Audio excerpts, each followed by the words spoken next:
Keys nodded toward the barrier squares that he had set up, and the two of the other team members set up cameras, while the teachers took out a set of sensors. These measure energy disturbances. They will give us a pretty good idea of how much power you are using on each attack. We would like you to use all your power on each strike, even if you know that it will break the barrier. There is a sensor dummy behind that, made of an armored plate, and it will measure the residual impact if your attack isn't dissipated. The teacher explained. That should be simple enough. I will send a full-strength rend at each of them, and we will see what the barriers say. Karl agreed. As soon as he stopped speaking, Karl sent the first attack at the barrier that should be 10% of the mage's total power.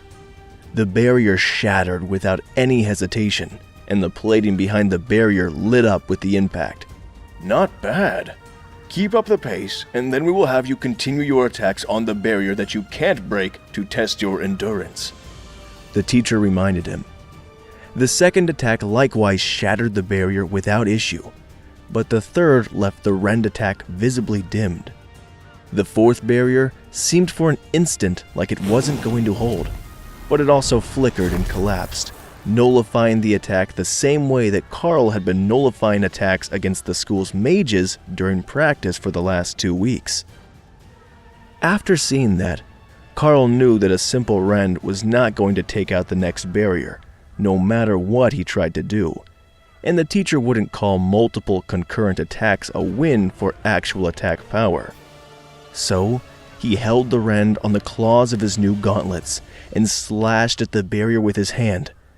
The brute force did what the ability alone could not, and the fifth barrier cracked, but held together for 2 attacks, and only collapsed when Karl hit it a third time.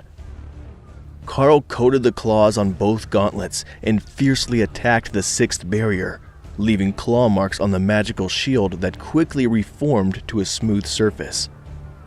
For 10 minutes, Karl beat on the magical barrier with no sign of it collapsing. Then he stepped back to catch his breath. That's what I've got, he informed the professors and the gathered Special Forces team. The Special Forces team leader nodded in satisfaction before speaking. Impressive. Combining the skill with a physical attack noticeably increased the total damage output, and you've still got your pet in reserve. There is no doubt that you are the awakened level. Being able to reliably break the 3rd barrier until you're exhausted would be enough for that. If you could have gotten through the 5th one in a single attack every time, we would call it the minimum for Ascended. But you're not quite there yet, even with the physical and magical combined. We allow the warriors to enchant their swords, so the methodology is sound. You have our certification that you are indeed an awakened rank elite. The teachers and Sergeant Rita conferred for a moment, and then the long-haired of the 2 nondescript teachers cleared his throat. The teaching staff is in agreement. You are promoted to the awakened rank, he declared.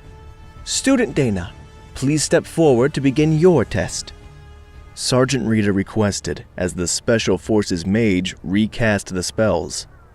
The team leader leaned over to whisper to Karl as Dana mentally prepared.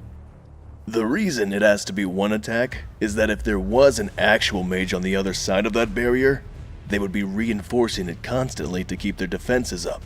If you can't break it in 1 shot, you can't hurt the mage. That made a lot of sense. The commander rank mage on the Special Forces team had just put the barriers there. He wasn't doing anything to upkeep them. But a magical beast with a barrier ability wouldn't let you just keep attacking without even trying to defend itself. Unfortunately for Dana, Magic Missile wasn't well suited to this test, or to combating creatures with magical barriers. It was more of a multi-target, dispersed damage type of ability, but it could be condensed to fire all the mana she could gather into a single spell. It would be best if she held back a bit until she knew what she needed to break the barrier though. Unlike Karl, who had an easy time using multiple rend attacks, her magic drained her stamina rapidly at full output. but she focused her magic missile into a single full power bolt and shattered the first 2 barriers in rapid succession. Then the third, which nearly nullified her missile, but which shattered smoothly enough that the teachers gave a satisfied nod. You can split it into multiple missiles, and we will still count it as one casting. We understand the limiting nature of the spell. The professor encouraged her. So, the fourth was a barrage of 5 missiles, the last 2 of which made it through the broken barrier, but the 5th remained solidly intact, only glowing briefly the same way that the 6th had for Karl. She tried multiple attacks, long sustained barrages, heavy single attacks, but nothing worked. The 5th barrier simply wouldn't break for her. That's good. We have seen enough to know that you can sustain awakened rank magical output. Congratulations, Student Dana. You have been promoted to the standing of awakened rank mage. Cheers went up all over the waiting rooms as the 2 first-year students were officially promoted, and the teachers handed over the black embroidered student badges to go on their jackets. You're not free yet. I still want those reports done. And that means you too, Mr. I'm Special Forces now and too cool to call my family on the holidays. Sergeant Rita added, looking at one of the team members with a hard glare. The entire team burst into laughter at that, and Karl marveled at the twist of fate that must have been for their relatives. Having 2 successful awakenings in the same family was incredibly rare, from what Karl knew. But then, it could just be that there weren't many big families in the mining town, so it just hadn't happened to anyone he knew. It was quite possible that certain families had much more luck than the average in awakening their talents.